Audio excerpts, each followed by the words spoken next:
Good morning students. మనం last వీడియోలో excise 1కి సంబంధించి theory, relative positions of two circles, common tangents, number of common tangents, common tangent definition ఇవి నేర్చుకున్నాం. ఇప్పుడు ఆ relative positions, number of common tangents cover అయ్యేటట్టు కొన్ని ప్రాబ్లమ్స్ చేద్దాం.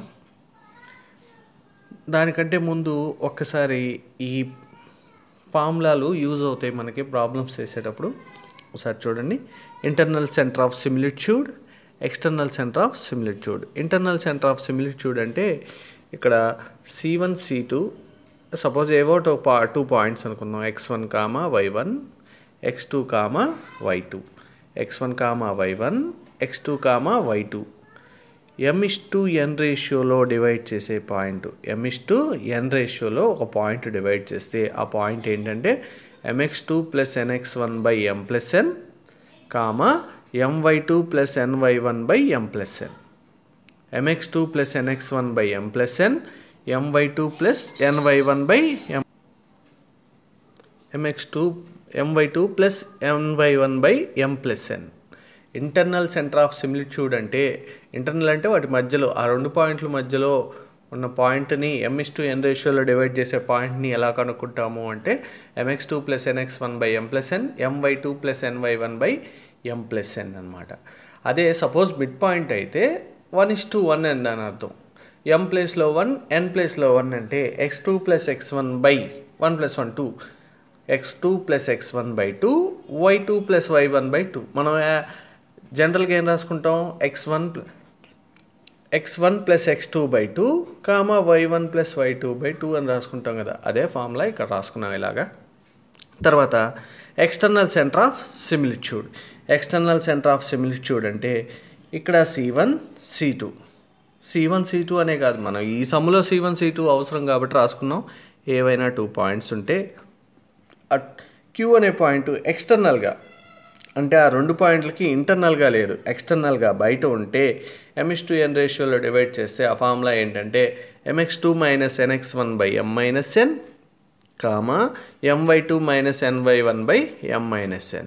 గుర్తుపెట్టుకోండి, ఎక్స్టర్నల్ అంటే మైనస్ వస్తుంది, ఇంటర్నల్ అంటే ప్లస్ వస్తుంది. అట్లాగే next pair of tangent equations. అంటే సపోజ్ ఒక సర్కిల్ ఈక్వేషన్ ఉంటుంది, ఎక్స్టర్నల్గా ఒక పాయింట్ ఉంటే టూ టాంజెంట్స్ వస్తాయని చెప్పాం కదా. ఈ రెండు టాంజెంట్లకి కలిపి ఒకే ఈక్వేషన్ వస్తుంది, s12 = s × s11. యాక్చువల్గా అయితే ఇంపార్టెంట్ సమ్మే థియరిటికల్గా కూడా, కాకపోతే ఇప్పుడు మనకి సిలబస్కి లేదు కాబట్టి ఓన్లీ ఫార్ములా కింద యూజ్ చేసుకోండి. s12 = s × s11, s12 = s × s11. Next ఏంటంటే లైన్ ఈక్వేషన్ రాసాం. లైన్ ఈక్వేషన్ మళ్ళీ ఎందుకు రాసామంటే ఆల్రెడీ స్ట్రైట్ లైన్స్లో మనకు తెలిసిందే. స్లోప్ పాయింట్ ఉన్నప్పుడు స్లోప్ పాయింట్ ఫామ్ ఏంటి? y - y1 = m × x - x1. మనం ఏం చేస్తామంటే ఈ రెండు లైన్లు కనుక్కోమంటారు, పెయిర్ ఆఫ్ టాంజెంట్స్. ఈ ఫార్ములా రాసైనా కనుక్కోవచ్చు, లేదా దేనికి దాన్ని విడిగా కనుక్కోవచ్చు. ఇలా కనుక్కున్న పెయిర్ ఆఫ్ టాంజెంట్స్ కనుక్కున్న ఆ రెండింటిని విడదీయాలి. ఆ విడదీసే బదులు ఫస్టే మనం రెండు వేరువేరుగా కనుక్కుంటే ఈజీగా ఉంటుంది కదా. ఒకవేళ వాడి పెయిర్ ఆఫ్ టాంజెంట్సే కావాలంటే ఆ వచ్చిన ఈక్వేషన్స్ రెండు మల్టిప్లై చేసుకోవచ్చు.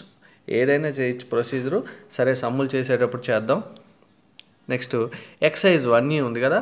ఎక్సైజ్ 1Eలో ఫస్ట్ రోమన్లో 4 సమ్స్ ఉన్నాయి. ఫస్ట్ సమ్ ఏంటంటే రిలేటివ్ పొజిషన్స్ అడగటం. Next question number of common tangents ఎన్ని. Third problem internal similitude. Fourth problem external similitude. మళ్ళీ ఈ సమ్ములన్నీ సెకండ్ రోమన్లో రిపీట్ అవుతాయి.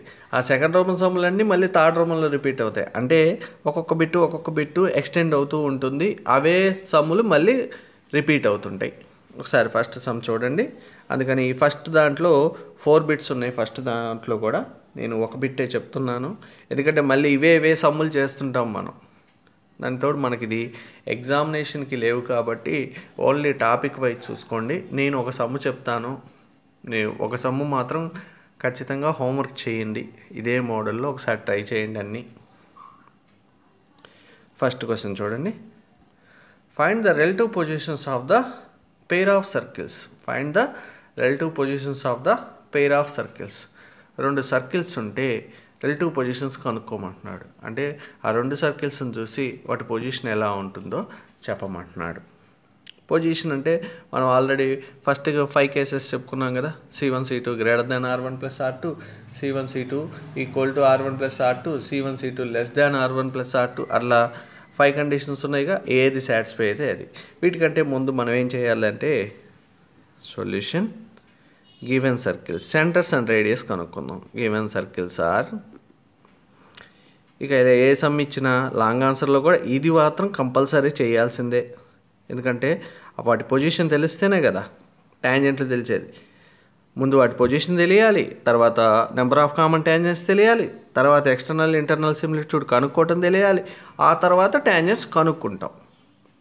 మొత్తం ప్రొసీజర్ అంతా కంటిన్యూ అవుతూనే ఉంటుంది. ఫస్ట్ సర్కిల్ని మనం ఎస్ అనుకుందాం, దీన్ని ఎస్ డాష్ అనుకుందాం.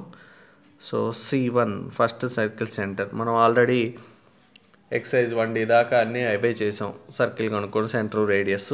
సో సెంటర్ ఎంత డైరెక్ట్గా చూడండి 2,3, 2,3. అదే సెకండ్ సర్కిల్కి సెంటర్ ఎంత 6,18 అని ఉంది కదా. 6,18 అని ఉంటే ఎంత -3, -10. హాఫ్ రాసుకుంటాం అన్నమాట. R1 is equal to √G² + F² - C. నేను చాలా సమ్ములు చేశాను కాబట్టి ఇవన్నీ డైరెక్ట్గా రాసేసుకుంటున్నాం. 2G అంటే ఎంత, 2F, C అన్నీ సబ్స్టిట్యూషన్ చేసి రాయట్లేదు, అవన్నీ కంపేర్ చేసుకుని డైరెక్ట్గా రాసేస్తున్నాం. R1 అంటే G² + F² - C. So that is 4 + 9, 2² అంటే 4, 3² అంటే 9, -C +12. ఎగ్జామినేషన్కి లేవు కాబట్టి మీకు అర్థమయ్యేటట్టు మా స్టెప్స్ ఏమి ఎక్కువ రాయట్లేదు, నేను డైరెక్ట్గా చూసేయండి. 4 + 9 13, 13 + 12 25. That is 5. R1 equal to 5. R2 equal to G² + F² - C. That is 3² 9, 9 = 81, -9 whole square అంటే +81 -26. that equal to 9 + 81 - 26. 9 + 81 90, 90 - 26 ఎంత 90 - 26 అంటే 30, that is 60, 64. √64 is 8. R2 equal to 8. మనం ఇప్పుడు ఏం చేయాలంటే C1 C2 కనుక్కుందాం.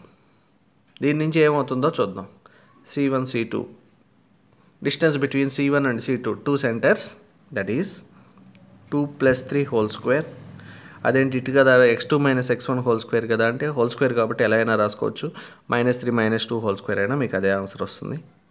3 + 9 whole square, that equal to 2 + 3 whole square 5² 25, 3 + 9 12, 12 12 144, that is √169 equal to 13. చూడండి C1 C2 ఎంత వచ్చింది 13. అట్లాగే R1 + R2 కూడా ఒకసారి చేయండి. R1 + R2 5 + 8 13. ఇప్పుడు C1 C2 R1 + R2కు మధ్య రిలేషన్ ఏమొచ్చింది? గ్రేటర్ దాన్ వచ్చిందా, ఈక్వల్ టు వచ్చిందా, లెస్ దాన్ వచ్చిందా? ఈ మూడింటిని బట్టి మనం డిసైడ్ చేసుకుంటాం. గ్రేటర్ దానా 13 13 కదా, ఈక్వల్. గ్రేటర్ దాన్ వస్తే మనకి డయాగ్రామ్ తెలుసు ఆల్రెడీ, కేస్ 1 రాసుకుంటాం. ఈక్వల్ టు వచ్చింది కాబట్టి కేస్ 2. అదే లెస్ దాన్ వస్తే కేస్ 3. దాంతోపాటు mod of R1 - R2 కూడా చూడాలి. mod of R1 - R2 కూడా చెక్ చేసిన తర్వాత రాసుకోవాలి. So C1 C2 equal to R1 + R2 అంటే డయాగ్రామ్ 2 సర్కిల్స్ టచ్ అవుతున్నాయి. సో ఇది రేడియస్ 5, ఇది రేడియస్ 8 ఉంది కాబట్టి అలా రాసుకున్నాం C1 C2. Therefore 2 circles are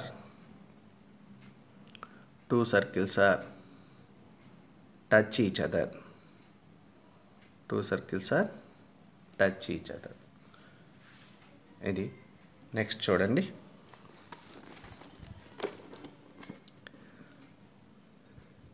Find the number of possible common tangents that exist of the following pair of circles.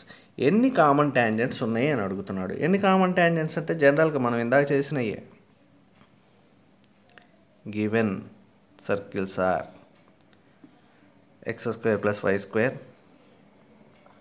+ 6x + 6y + 14 = 0, x² + y² - 2x - 4y - 4 = 0.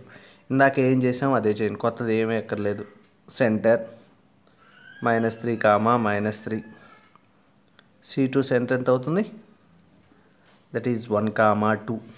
-2 కదా, దాంట్లో half అంటే 1 -1, దానికి మైనస్ యాడ్ చేసుకుంటాం కాబట్టి 1, 2. Radius R1 = 3² 9 + 9 - 14. ఇక్కడ R2 ఎంత? √1 + 4 + 4. 4 14 4. That = 9 + 9 18, 18 - 4 14, 4, √4 = 2. R2 = √9, that = 3. Next C1 C2 distance కనుక్కుందాం. C1 C2 distance ఎంత?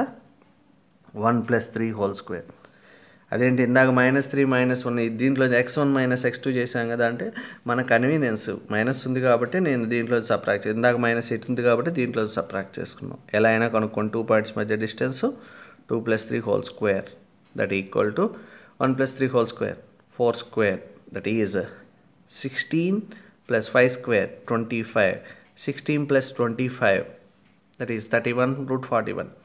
అదేంటి ఇందాక స్క్వేర్ రూట్ వచ్చింది కదా, √169 వచ్చింది కాబట్టి రావాలని ఏం లేదు, వాల్యూ √41. పర్ఫెక్ట్ స్క్వేర్ ఏం రావాల్సిన నెసెసిటీ లేదు. √41. R1 + R2 చూద్దాం. ఎంత R1 + R2? 2 + 3 that is = 5. ఇప్పుడు 5 √41 మధ్య మనకి రిలేషన్ ఏంటో చూడండి. √41 పెద్దదా 5 పెద్దదా? మరి ఇది రూట్లో ఉంది, ఇది నెంబర్లో ఉందంటే దీన్ని కూడా రూట్గా మార్చుకోండి. ఎంత? √25. R1 + R2 = √25. ఇప్పుడు అర్థమవుతుంది కదా మనకి, √25 పెద్దదా √41 పెద్దదా? √41 పెద్దది. So C1 C2 is greater than R1 + R2. ఇందాక వచ్చిన కండిషనే వచ్చింది.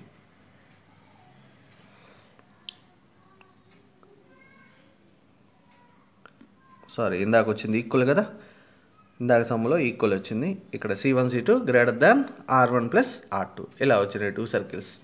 ఒక సర్కిల్ రేడియస్ 2, ఇంకోటి 3 వచ్చినాయి. సో కామన్ ట్యాంజెంట్లు ఎన్ని గీస్తామని అడిగాడు ఇక్కడ. మనల్ని సర్కిల్స్ ఎలా ఉంటాయి అని అడగల. Circles are, one circle is completely outside the circle, one circle is completely outside the circle, లేదా circle do not touch each other. Circles do not touch each other అని రాయొచ్చు. ఇక్కడ మనల్ని అడుగుతుంది కామన్ ట్యాంజెంట్స్ కదా, number of common tangents. Number of common tangents. ఎన్ని common tangents ఉంటాయి?